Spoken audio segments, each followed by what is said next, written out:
In this lesson, we're going to be talking about deleted files.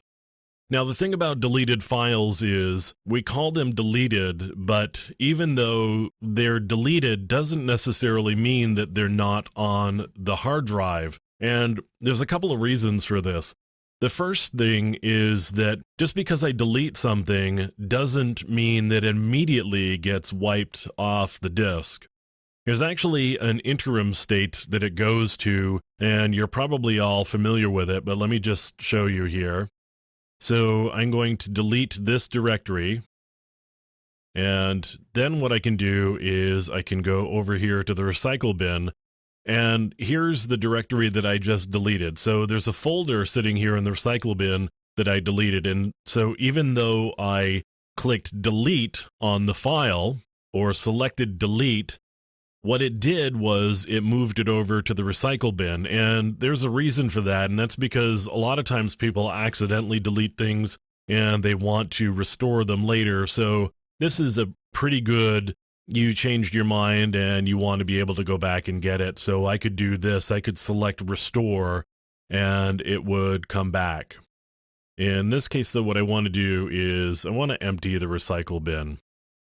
So I'm going to empty the recycle bin, and you know, most of the operating systems with graphical interfaces, whether it's Mac OS or whether it's Windows or even Linux, they have this concept of a recycle bin or a trash can or a trash bin or something along those lines where files get moved to temporarily rather than just flat out deleting them from the hard drive. Now, the thing about it is that even though we've emptied the recycle bin, doesn't mean that the files are actually gone. And I'm going to bring up a utility here called undelete plus. And I'm just going to show you that what we can do, we can find these files even though they were in the recycle bin and they were removed from the recycle bin, meaning they should have been deleted. The reason for that is because rather than wiping the sectors on the hard drive where they were located, what we've done is just really unlink them from the file tables. So the files are still sitting out there on the drive, and if you've got a utility, you could actually go and find them and maybe be able to restore them. So actually what we've got here is we've got several files that this particular utility was able to find, and it even does a job of categorizing them for you so you can find particular ones.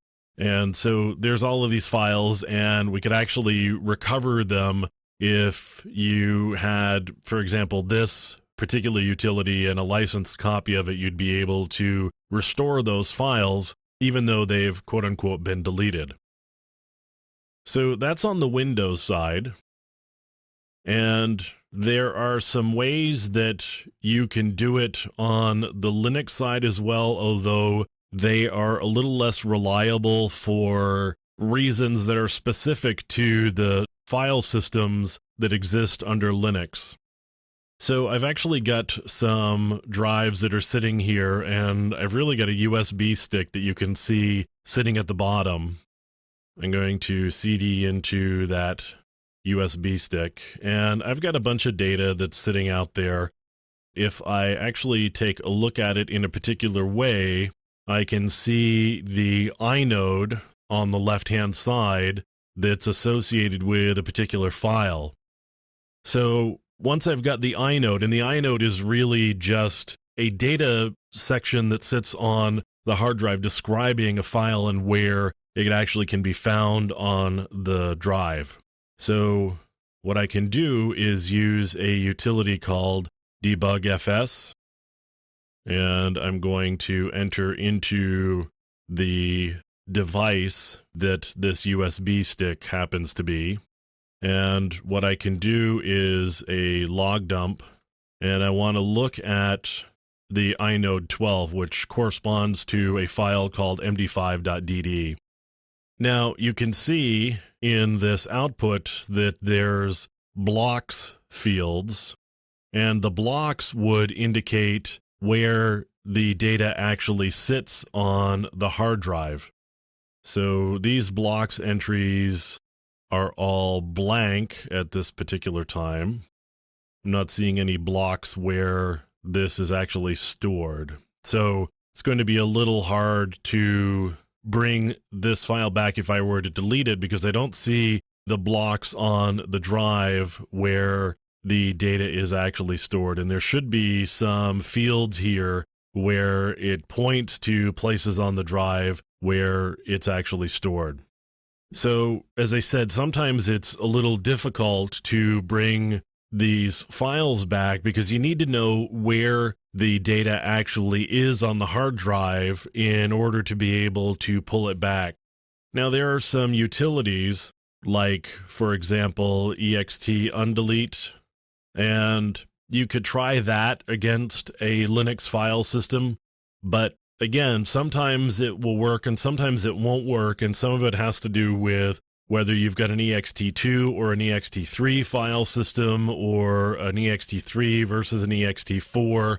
And the way that the ext3 file systems work is they actually zero out sections of the inodes when files are deleted, and so it makes it harder to go actually pull that data back because it's been zeroed out. So undelete doesn't always work under Linux systems, although if you go searching around, you may find some basically cookbook recipes for if you do this and this and this, you'll be able to get your file back. Like I said, sometimes that'll work and sometimes that won't work. What does work under Linux is if you've got a recycle bin with your GUI and somebody hasn't emptied the recycle bin, you can certainly go into the recycle bin and find files there. As I said earlier, same thing is true with Windows, with Mac, with other Unix-like operating systems, with a desktop environment that includes a recycle bin or a trash bin. If somebody hasn't emptied that, those deleted files will be there to be found.